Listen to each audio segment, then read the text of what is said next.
Bismillahirrahmanirrahim. Assalamualaikum warahmatullahi wabarakatuh. Perkenalkan, nama saya Nur Muhammad Syakul Saad. Saya mahasiswa dari Perbankan Syariah yang mengikuti mata kuliah Manajemen Zakat dan Wakaf yang diampu oleh Bapak Bahtiar Effendi.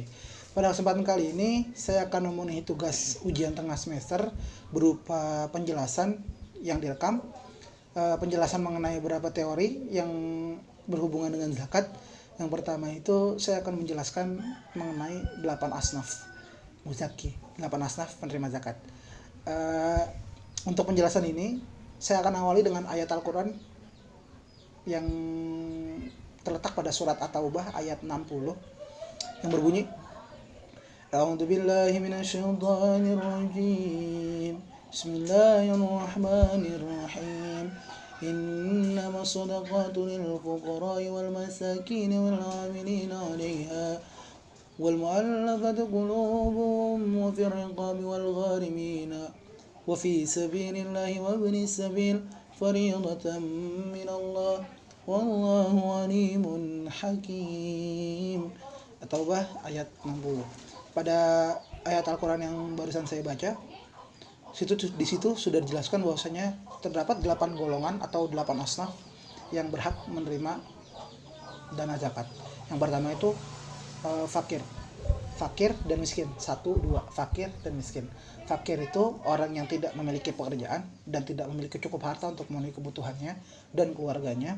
Kemudian miskin itu seseorang yang memiliki pekerjaan akan tapi harta yang dimilikinya, harta yang dihasilkan dari pekerjaannya tidak mencukupi kebutuhan keluarganya. Nah, sebenarnya itu ada beberapa pendapat atau ada beberapa pandangan mengenai standar yang bisa kita katakan bahwasanya seseorang itu miskin ataupun seseorang itu fakir. Nah, yang pertama itu contohnya itu seorang yang tidak mampu memenuhi kebutuhan hidupnya selama 1 tahun. Itu contoh yang pertama. Pendapat yang pertama. Kemudian yang kedua, seorang yang benar-benar tidak memiliki pekerjaan dan benar-benar tidak mampu memenuhi kebutuhannya selama 1 bulan, dan kriteria dan masih banyak kriteria yang lainnya.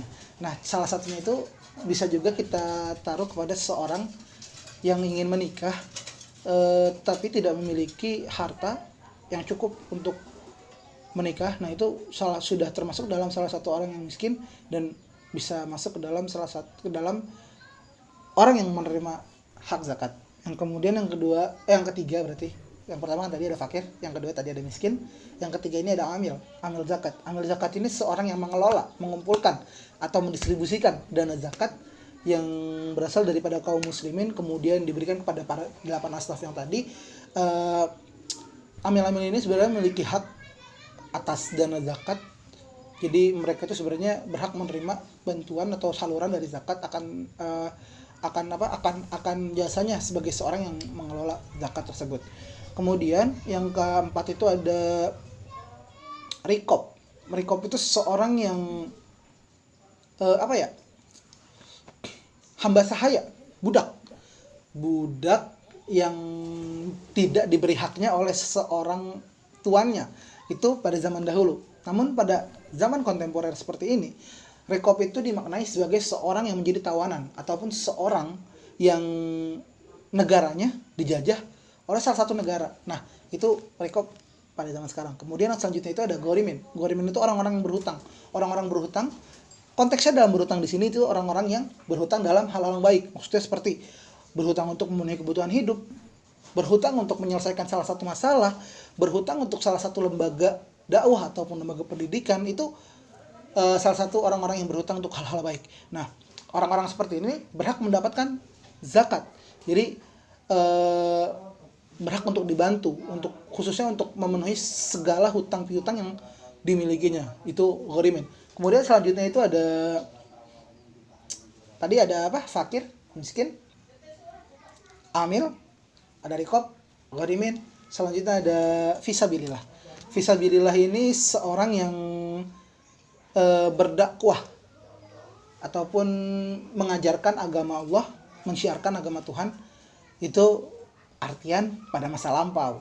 Tapi pada masa sekarang artinya itu bisa kita sempitkan ini bisa kita sebut sempitkan ataupun luaskan ya, menjadi seorang yang mengelola lembaga dakwah, seorang yang mengelola masjid, seorang yang mengelola pendidikan dakwah, seorang yang mengelola mungkin ya lembaga-lembaga sosial itu. Jadi seorang yang seperti itu berhak mendapatkan zakat gitu ya. Kemudian selanjutnya itu ada mu'allafatu qulubuhum, seorang yang hatinya dilembutkan. Maksudnya seorang yang hatinya dilembutkan ini bukan hanya orang yang sudah ataupun baru masuk Islam kemudian didapatkan hak zakatnya, namun maknanya seorang yang memiliki seorang yang mu'allafatu qulubuhum itu seorang yang hatinya dilembutkan oleh Allah. Salah satunya seperti orang yang awalnya memiliki kedengkian pada Islam, ataupun ada kemungkinan seorang itu melukai umat Islam. Nah, orang yang seperti ini sebenarnya sudah bisa kita berikan zakat sebagai pereda kedengkiannya terhadap umat Islam, kebenciannya terhadap umat Islam. Jadi kemungkinan melukai umat Islam ini tidak ada. Kemudian selanjutnya lagi contohnya seorang yang dalam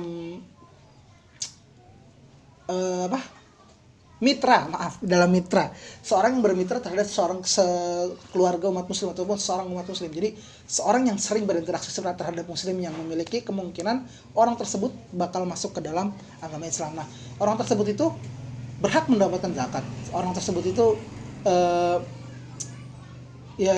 berhak mendapatkan dana zakat sebagai apresiasi, ataupun mungkin dengan adanya dana zakat ini melembutkan hatinya lagi dan meyakinkan seorang itu untuk masuk Islam. Kemudian setelah orang masuk Islam ataupun yang kita sebut mu'alaf di Indonesia ini, seorang mu'alaf ini akan tetap dapat zakat lagi sebagai apa? Sebagai salah satu, ingat ya, salah satu, bukan alasan. Ini salah satu